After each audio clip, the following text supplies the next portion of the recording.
right here. Okay, so here we have, looking at this, the belief and practice of external control psychology. And we talked about if that started at 1850 and went forward, I'm contending there's no progress, very little progress, up or down, basically no progress. But you know, if we look at something else on the same graph, and let's say it's air flight, okay? Air flight. All right, and we start at the same place. Let me see if I can get this to work. Yeah, green's okay. All right. Well, if we start, you know, in 1850, people wanted to fly. And it wasn't the dumb people that were trying to invent airplanes. It was the smart people, the real smart people. And they had some money, and they're being sponsored by the government or kings or whatever, and they were going along, and they weren't making any progress either. You know why? Because they were trying to build airplanes that wings flapped. Why were they trying to build airplanes with flapping wings? Because it was common sense. External control psychology is common sense. Common sense doesn't work, and they failed miserably. Then they said, okay, well, we've got to stop flapping our wings. Let's make our wings fixed wings and tilt them so that the wind goes under the wings and it'll lift us up. And again, just like they did with the flapping wings, they jumped off cliffs and they both died. All the flapping wing machines and all the fixed wings people with the wind going under their wings. They had no progress, till they got to about 1900. And then in 1903, Wright brothers and other people at the time were racing to get it done first. They changed the theory. They said, we need fixed wings, but we don't want to tip them up so the wind goes under the wings. We want to tip the wings down so that the wind goes over the wings. And all the people who believe in common sense theory said, well, that's stupid.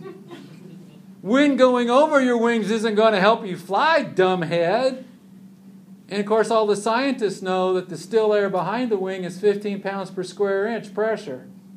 The moving air on top of the wing is less than that.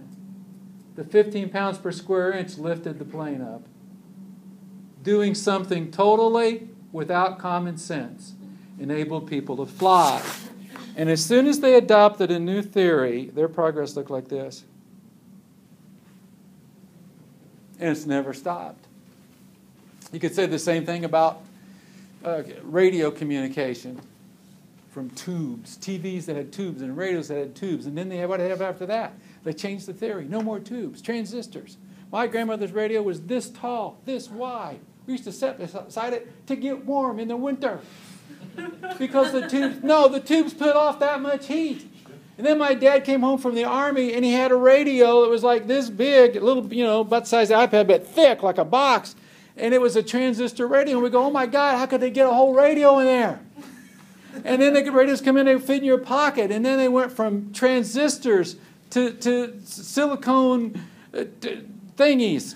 And they were even smaller yet. And now I have an iPhone and an iPod, and you do too. And my iPod has 4,500 some songs on it. And it fits in my shirt pocket.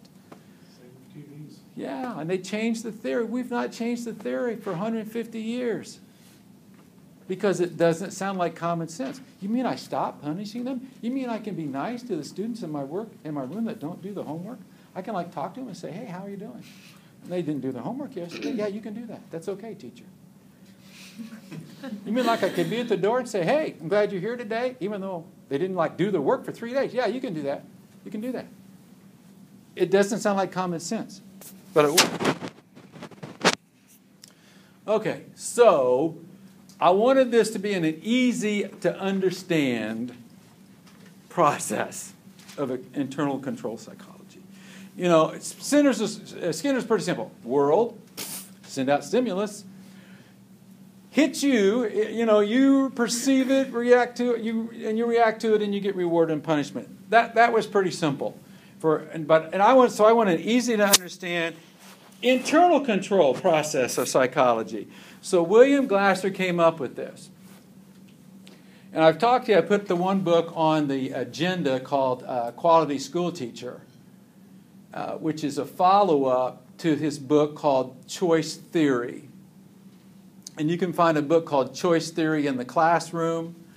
you can find just a book called Choice Theory, What's the Difference? Choice Theory, which is about, in paperback, about $9, covers this thing I'm getting ready to put up on the screen and all those places I talked about. It talks about choice theory in schools, classrooms, choice theory in marriages, relationships, choice theory in families, and choice theory in workplaces. Because they all depend upon people working together. So you get all four of them in the textbook Choice Theory. The book Choice Theory in the Classroom is a much smaller book. It's cheaper. It's like $4, $5. And it just takes, okay, let's just look at schools and choice theory. But that's what I want to talk about today. I don't think you can get this in one go around, but we'll kind of talk about it off and on. It for over 20 years, it's made sense to me. It's helped me do my job both here at Indiana University Southeast, at Silver Creek Elementary School, in my marriage. I have 4 children. They're all adults. We have good relationships. I'll say to that 5th grade parent, what do you want from your child when they're 25? What do you hope you and your child have? And they say, well, I hope we have where we can kind of talk to each other, and we want to, you want to come by and see me and things like that. And I said, do you think what you're doing is going to get you that result? And, honest as kind as I can. And they say, no, I don't think so. And I think you're right. So we all want these things for our children, our students, our significant others, our workplaces. I stopped rewarding and punishing teachers.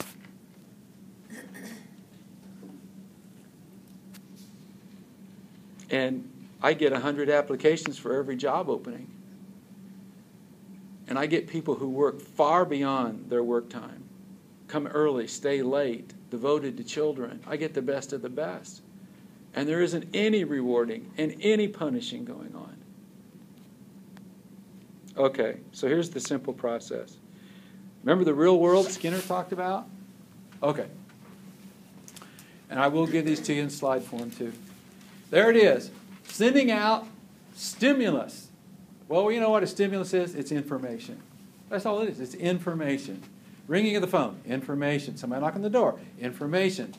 You come home and the dishes are not done. They're still on the counter, on the table, in the living room. Information. You go out in the parking lot. Your tire is flat on your car. Information.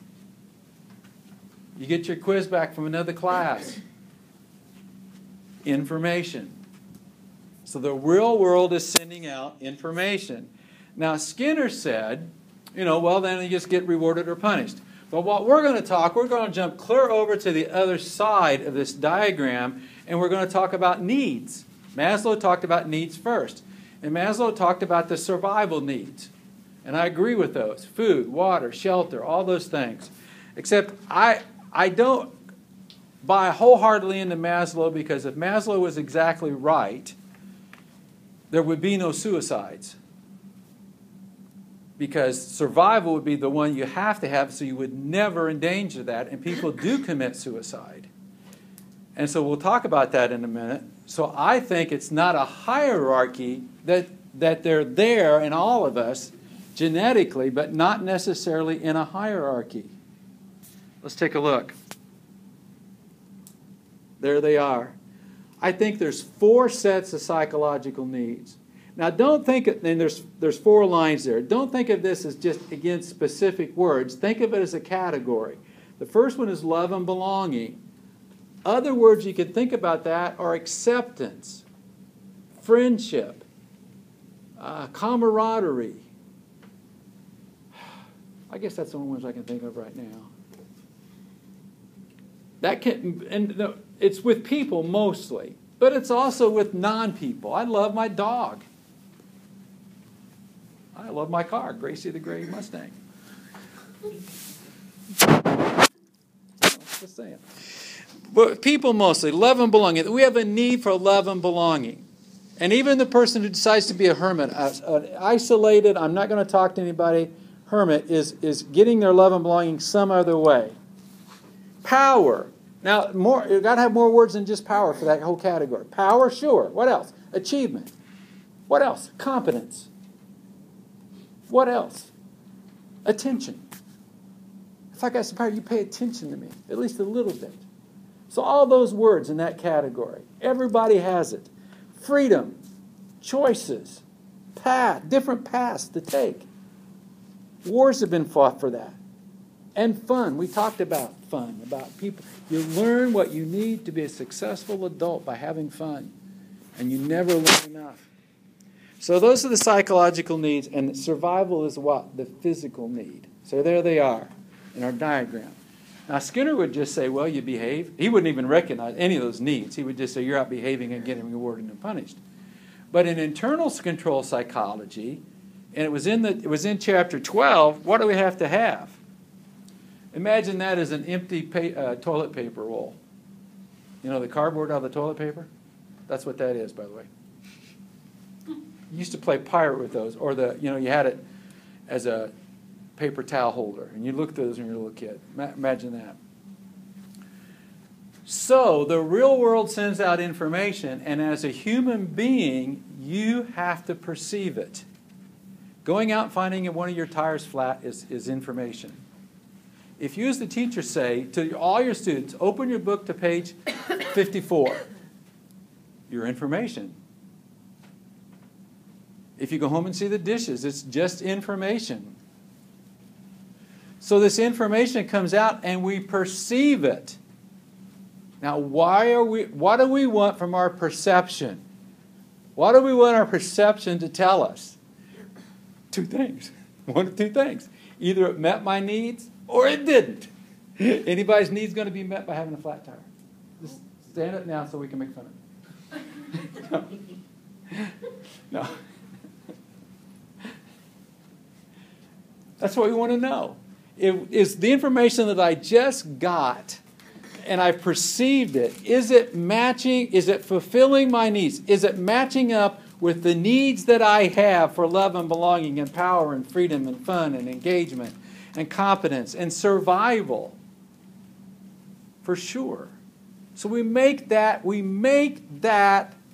distinction. Did it hit my needs or miss? It's real simple, isn't it? I mean, it's real simple. But I know it's not all entirely that simple, but for this process, we can think of it that way. Oh, now look at this. See the little orange circle? That little orange circle is right here. In your head, in the frontal lobe.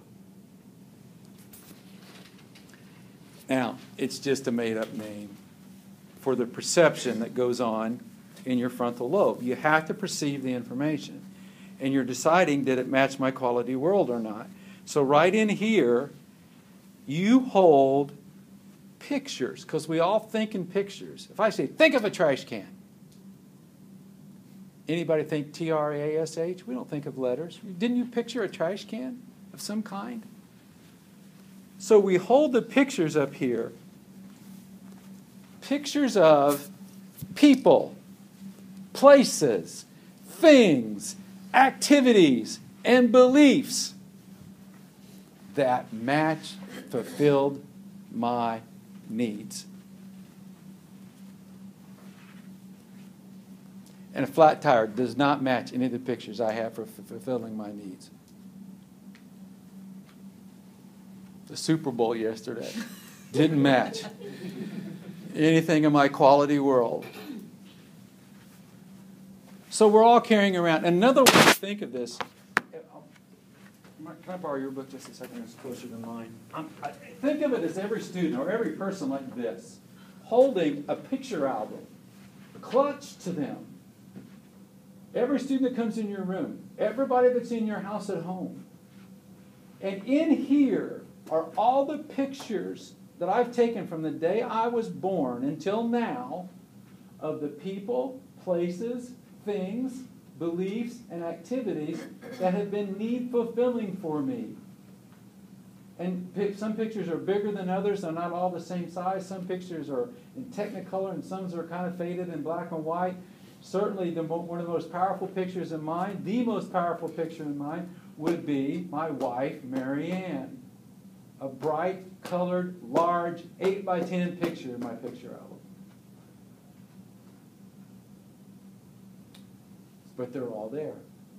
They're all here. And I have this. Why do I have it? Because I want it! I want it! I don't want to be without Marianne. I don't want to be without my car. I don't want to be without my guitars. I don't want to be without my children. We all have that picture album, and we're constantly checking, did what I just perceived match my quality world? We all do that. When you said to the class, open your book to page 54, Mary Beth Goodshoes heard you, perceived it, looked at her quality world and said, I love school. Seriously, straight A's, every honor roll, cheerleader, student council, on and on. And so many things at school in her quality world picture album, this thing here that has all the pictures. She opens her books to page 54. Attila the Hun Jr. That's right, Attila the Hun Jr. sitting in the back, has no pictures of school. One little bitty black and white picture, it was his kindergarten teacher. She wasn't too bad. Everybody else, not in there. And you say, open your book to page 54. He goes, no, to himself. No, there aren't any pictures opening in any books in this school. So he doesn't open his book.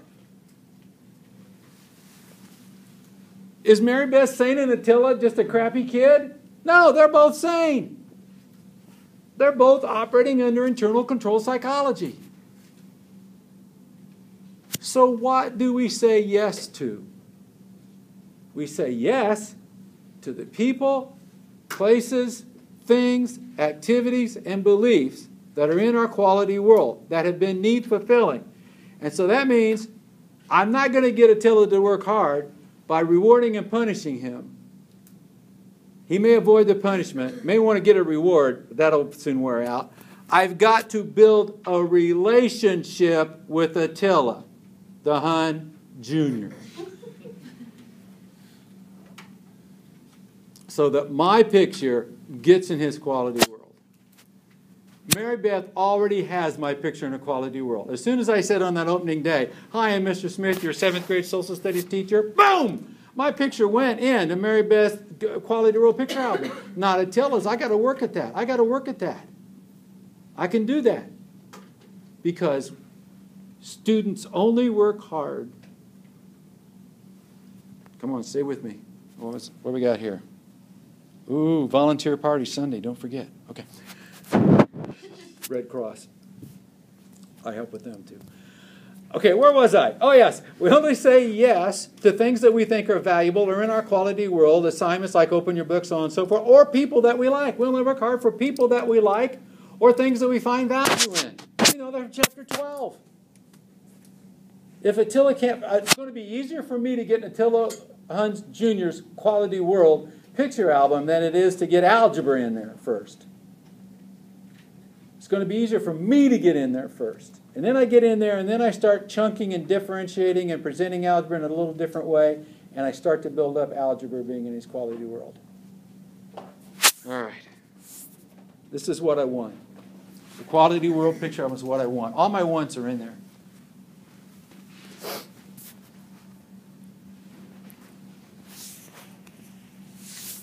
Okay. Now, my wants in this quality world picture album, that's the little world that's in my head, came from fulfilling love, belonging, power, achievement, accomplishment, freedom, choices, fun, laughter, enjoyment. I fulfilled those, or survival. And as I filled those, I took pictures of them. I put them in my quality world. So now I'm perceiving, did it match? Okay, there's the blue arrows. Woohoo! It matched. Yay, I feel good.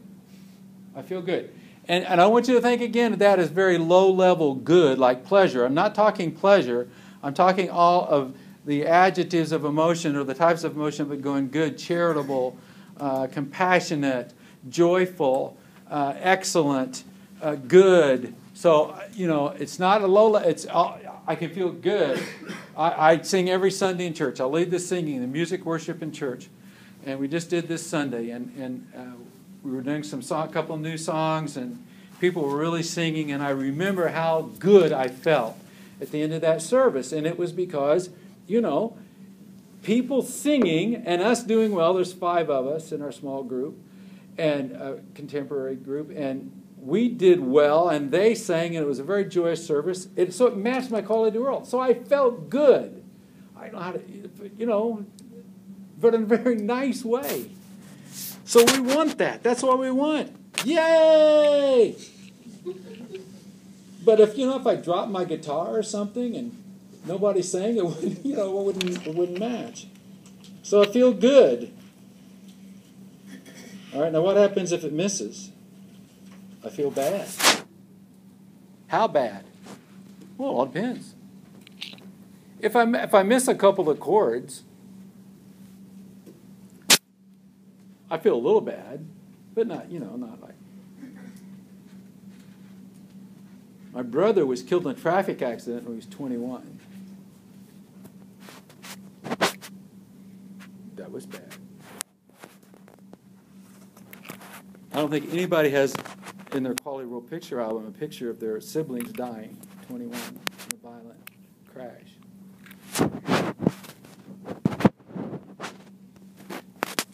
Right around the same time, my grandmother died. She was 93. She lived a long life, a very good life. She was in pain. Death. Death of grandmother, death of brother. Same feelings? No. Because it wasn't the same information coming out of the real world. I actually felt from my grandmother, it's in a way it's good. She's better off. She's joyous. She's in no more pain. She's seeing people she loves. I had a hard time saying that about my brother for a long time. So it's not just events, it's how we perceive those events. So I feel bad. There's only one thing left here in our diagram. Now I got to behave. That chapter 12 definition of motivation said that internal state that arouses and engages us to behave. Now, why a suitcase? That's where I store all of my behavior. It kind of goes along with the picture album. So if I have the picture album on one arm, I probably have my behavior suitcase in the other arm. And in here are all the behaviors I have. All the different ways I can behave. And now I'm going to pull one out. Well, on the good stuff that comes over and matches my quality world, what kind of behavior am I going to use? I'm going to use a behavior that's my best attempt at the time to get the real world to keep going that way. That next week the congregation sings out again in a joyous way, and that we don't make mistakes, that we play together as a good unit, that it continues. When it doesn't match, do I want to pull out a behavior that gets others of my family dead? No. These are, of course, the extremes. So I want to pull out a behavior that gets the real world to change. So I use behaviors. I'm motivated to behave. I'm motivated to get the real world to match my quality world and stay that way. Or I'm motivated to behave so that the real world changes to my quality world. If it's bad, the black arrows, I want the real world to change. If it was what I wanted, I want the real world to change, and I send behaviors out to the real world. That's what everybody in the world is doing every single minute of the day. You're here tonight because somehow you believe this class is in your quality world. And I don't mean like it's there because it's how wonderful it is. You have in your quality world that you want to teach, that you want to help young people, that you want to make a living or working in a school. I don't know exactly what your picture is, but you have that picture in your quality world. And to be able to do that, you need a degree from an accredited university to earn your license to be a teacher. And that's in your quality world, and it's a journey of steps, and this class is one step. And it's why you come. That's why you came here, and why you enrolled at IUS, and why you enrolled in this class. Now, I hope that the way I present things helps you keep coming back. I hope that my weird sense of humor keeps you coming back sometimes. I hope that that helps. I know, though, that teaching is in your quality world, and this class is part of that quality world. So you keep coming.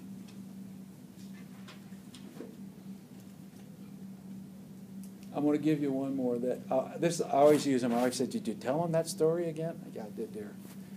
So I'm going to tell you the story that I've used for a long, long time to demonstrate this.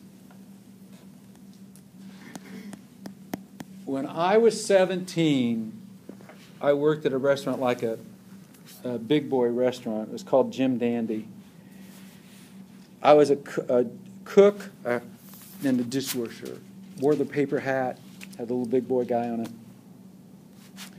And there was a young girl, 16, worked as a waitress, wore a white uniform, little black apron. Her name was Mary Ann. She went to a different high school. I went to the public high school. She went to the all-girls Catholic school. So the first time I ever met her was at work. And so I really thought she was cute, and I talked to her. And over a period of time in the fall, we went out. I asked her if she wanted to go to the library because she talked about how she liked to read. She had books in the library. So you want to go to the library? We'll go to the library together, maybe walk around the square, get some lemonade. This is back, in the day. Walk around the square and get some lemonade.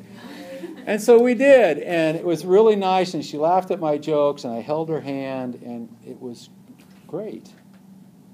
And a little picture of it had been in my quality world before, and now the picture was bigger, more colorful, bigger size, more intense. And I wanted to build on that, and we did a couple other things together. And then it got, into the winter. We were still working at the restaurant and laughing and talking and having a good time. And I really thought of her in my quality world as my girlfriend. And I thought I was her boyfriend. And then it came to this time of the year. In fact, just a little bit back in January, late January. My best friend also worked at the restaurant. His name was Greg Martin. And he came to me at the restaurant and he said, "David, we've been friends for a long time." I said, "Yeah, I know, Greg." He said, "But I need to tell you, Mary Ann asked me to take her to the Valentine's dance." Now, she had to ask because it was at the all-girls school. All the girls had to ask because the Valentine's dance was at the all-girls school. So she asked, so Greg says she asked me to take her to the Valentine's dance. And I said, "Oh, Greg, that's fine. I've been friends longer than that." His information completely missed my quality world. And I went into my behavior suitcase and I picked out lying. And didn't think twice about it. I just lied to him. "Oh, that's fine. Yeah, it's just a girl." Because we've been friends for a long time. And I didn't want him to think he, get one on me or something. So I lied. She was in my quality world. So then she was finally at work. We were working a few days later, and she was kind of avoiding me. And one of the things the cooks did is we had to open gallon cans of ketchup and fill up with a funnel the ketchup squeeze things that went out in the restaurant. So I was back there doing that, and she came back to fill the salt and pepper shakers, and so there she was in her white uniform and black apron. I looked at her. We didn't talk. I looked at her again. I'm opening the ketchup, going to fill up the ketchup containers. And I thought, I need to do something. And so I took the gallon of ketchup and I dumped the entire gallon of ketchup. That's awesome. From here down. Didn't help that relationship at all. Yeah. And then lied again. "Oh, I'm so sorry. I didn't see you back there. Oh, no. Let me help you."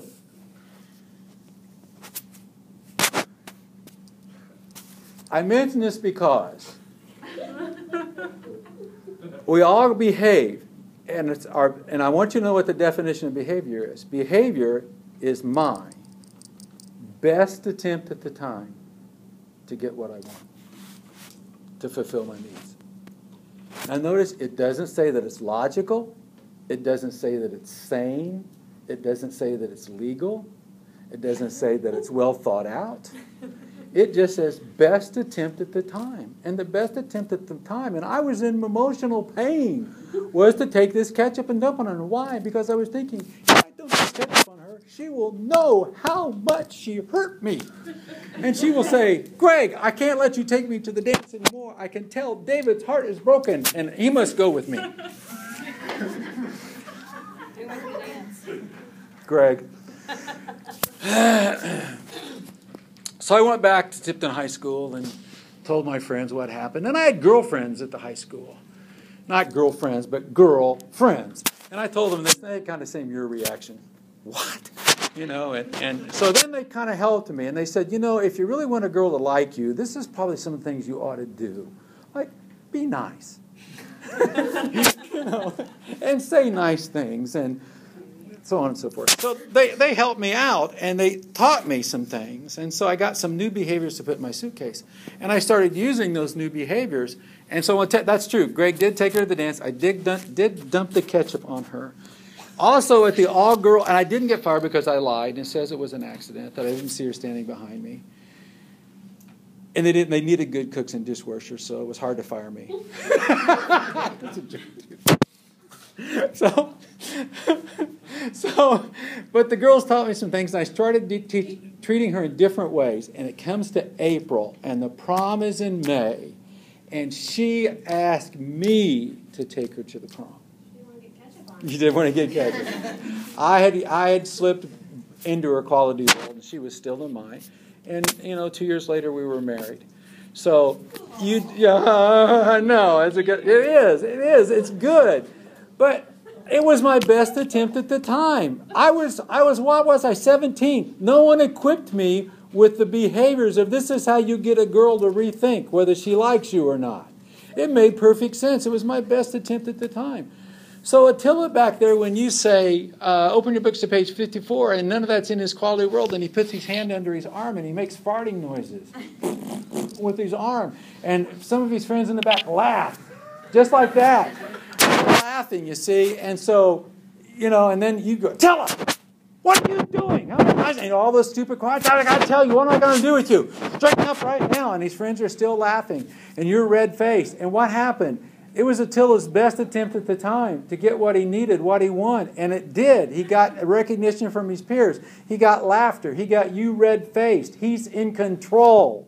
He has the power. So Attila's behavior was very appropriate. He's not crazy. He's just behaving in what he thinks is his best attempt at the time to get what he wants, to fulfill his needs, just like I did when I dumped the ketchup on Mary Ann. Okay. So every person is highly motivated. We know that. So what was her reasoning for taking your friend to the dance? I scared her, she said. Oh. What'd she say when you told her that you jumped out? I didn't tell her for a long time. Years. After your first grade. Years, yeah, something like that. I think the first time I told it in class, I figured I better go home and tell her. Now here's a new one. All behavior is learned. There is no genetic behavior. So when you have parent conferences and the mom comes in and you say, well, the kid's making farting noises in the back, well, you know what I'm trying to teach. And the mom says, he gets that from his dad's side of the family. I get a lot of that. You get that from his dad's side of the family, You can't inherit it from dad's side of the family. You learned it from dad's side of the family. All behavior is learned. Here's a big one. All behavior is learned. ADHD doesn't make you do anything. Depression doesn't make you do anything. Anxiety doesn't make you do anything. Do all three of those make the choice harder? Yes.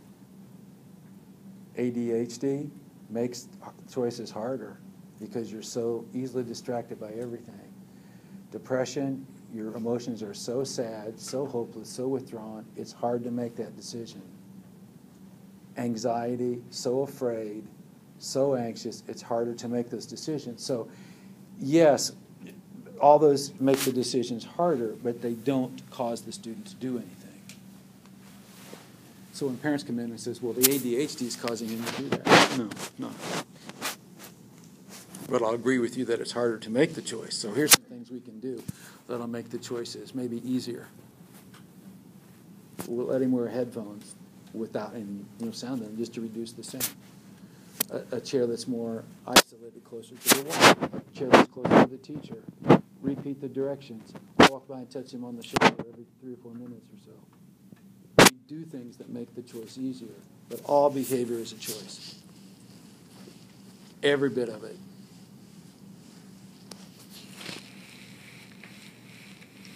"85 to 90% of the people don't want to accept that because then they have to be responsible. And it's a lot easier to be irresponsible. There are times, that I'm down, that I'm depressed, that I'm sad, that I'm anxious. And really following internal control psychology is hard sometimes like that. Because you say, I just want to blame other people. I don't want to do this. I don't want to get up and try something new. I don't want to make new plans.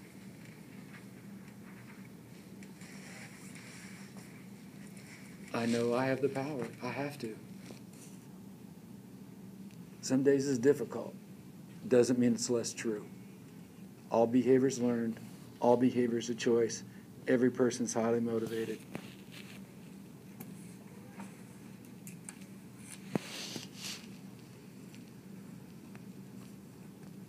Remember, I'll come and slap you if you don't. No. Yeah, that's it. That's it. Only because I love you.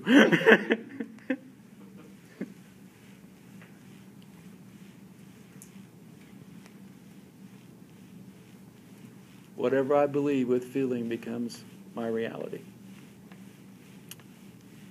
If you believe behavior is a choice, that it's learned, that people can choose, that motivation is internal, intrinsic, inside of each of us, every person's highly motivated.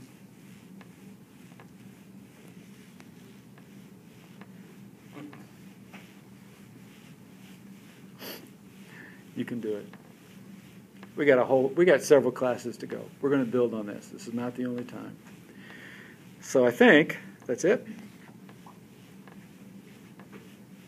Future teachers.